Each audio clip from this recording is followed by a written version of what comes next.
ने भारतीय जनता पार्टी में 50 साल अपना सर्विस देने के बाद पार्टी छोड़ दी है और उसके बाद मैंने इंटेंसिव टूर किया है पूरी कॉन्स्टिट्यूंसी का। मुझे बहुत बड़ा रिस्पांस मिल रहा है लोगों का। लोग कांग्रेस एनसी से तो खुश है ही नहीं, बिल्कुल उनका बाइकआउट कर रहे हैं और बीजेपी के उम्मीदवार से भी ज़्यादा खुश नहीं हैं।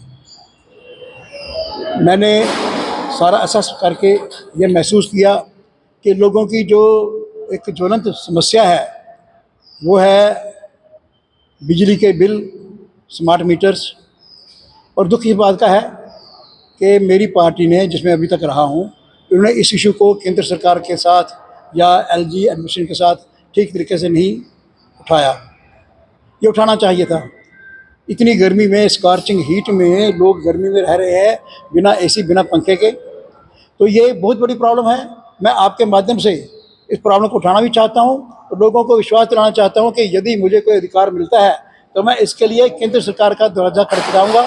मैंने देखा है गरीब लोग जिनकी 10,000 महीना इनकम नहीं है, उनको 10-10, 20,000 के बिल आए हुए हैं, रो रहे हैं खून के आंसू लोग। दूसरी बड़ी प्रॉब्लम जो मैंने देखी है कि लोगों का जो इन्होंने window pension, old age pension, विकलांग पेंशन बंद कर दी, उसके कारण बड़ी समस्या है। मैंने सुना है कि बीजेपी कोई नेता, मैं उनका नाम नहीं बोल पाऊंगा, लोगों के घरों में गए और ओल्ड एज पेंशन वालों ने, बुजुर्गों ने उन्हें गले से पकड़ लिया, हम पे तो दवाई नहीं मिल रही है। और ये पार्टी जो हमेशा, जब तक मैं महामंत्री रहा हूँ, वाइस प्रेसिडेंट रहा हूँ, तो हम लोगों की समस्या लेके जाते थे। आज की नेतृत्व ये लोगों की समस्या लेके क्यों नहीं जाती है? ये ओल्ड एज पेंशन एक बुनियादी हकूक़ है। विदेशों में, यूरोप में हर शहरी को पेंशन मिलती है। हमारे यहाँ सिर्फ बुजुर्गों को पेंशन मिलती है 1,000 रुपया, पंजाब में 3,000 रुपया, और 1,000 रुपये भी आप नहीं दे रहे हो। ये बहुत बड़ी मानवता के खिलाफ बात है। मैं इस इशू को भी हर मौके पर उठाता रहा हूँ, आगे उठाता रहूँगा, केंद्र सरकार तक जाऊँगा। आप मुझे अपना थोड़ा समर्थन दीजिए, अधिकार दीजिए।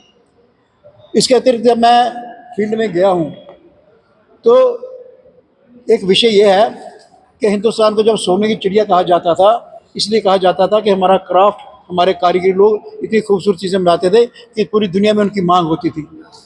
उसके कारण कौन थे?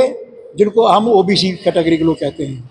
आज ओबीसी कैटेगरी के बच्चों की जो उनको स्कॉलरशिप मिलता था, पिछले 3 साल से बंद कर दिया गया। एक डेपुटेशन जो हमारे यहाँ शीतल नंदा हैं, कमिश्नर सेक्रेटरी सोशल वेलफेयर की, उनको पूछा तो उन्होंने कहा कि केंद्र सरकार जो है वो 40-60% उन्होंने स्कॉलरशिप का देना है, वो रिलीज़ नहीं कर रही।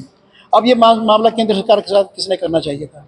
अरविंद रैना ने करना चाहिए था, हमारे एमपीज़ ने करना चाहिए था कि बैकवर्ड कम्युनिटी के लोग, जिनके बुजुर्ग हाथ से काम करते आए हैं, तरखान का, कारीगरी का काम, पॉटरी का काम करते थे, अब उनके बच्चे अगर पढ़ के अपना काम चेंज करना चाहते हैं, गरीब लोग हैं, आपने उनका स्कॉलरशिप बंद कर दिया। ये बहुत बड़ा गुस्सा है लोगों को। इसके अतिरिक्त 2014 में दिसंबर में स्टेडियम में बहुत बड़ी कॉन्फ्रेंस हुई थी, पब्लिक मीटिंग हुई थी। मैंने भी उसमें भाषण दिया था। उसमें मोदी जी प्रधानमंत्री बनने से पहली बार आए थे प्रधानमंत्री का कैंडिडेट बन के। तो उन्होंने कहा था कि जम्मू कश्मीर में सबसे अगर ज़्यादा दुखी या बेइंसाफ़ी जिनके साथ हुई है वो बैकवर्ड कम्युनिटी के लोग हैं, ओबीसी के लोग हैं। उन्होंने ये भी कहा था कि 370 जो आर्टिकल है, ये इसके आगे बहुत बड़ा एक रुकावट है कि केंद्र की योजना यहाँ नहीं पहुँच रही, पिछड़ी जाति के लोगों के कल्याण के लिए योजना है वो नहीं पहुँच रही, इसलिए 370 हटते ही हम ये काम करेंगे। पूरे देश में बैकवर्ड कम्युनिटीज़ को 27% रिप्रेजेंटेशन है, हमारे यहाँ 4% थी। पिछले दिनों सरकार ने 4 से 8 कर दिया, लेकिन और बहुत सी कम्युनिटीज शामिल कर दी जो नहीं होनी चाहिए थी, जो बैकवर्ड में नहीं आते हैं। तो कुल मिला के बैकवर्ड कम्युनिटी के लोगों के लिए, उनके हकूक़ के लिए, उनके अधिकारों के लिए मैंने संघर्ष किया है, आगे भी करता रहूँगा। और मैं उनको विश्वास दिलाना चाहता हूँ कि थोड़ा अधिकार मेरे हाथ में दीजिए, समर्थन दीजिए। ये मामला जो है, चाहे राष्ट्रपति के पास जाना पड़े, चाहे प्रधानमंत्री के पास जाना पड़े। प्रधानमंत्री खुद बैकवर्ड क्लासी से हैं और हमारी राष्ट्रपति जो हैं वो भी पिछड़ी जाति से हैं, तो उनके पास ये बात पहुँचाऊँगा कि जम्मू कश्मीर के ओबीसी कैटेगरी वालों का कसूर क्या है कि इनके बच्चों के साथ, इनके साथ बेइंसाफ़ी हो रही है। इस मामले को मैं आगे उठाने वाला हूँ।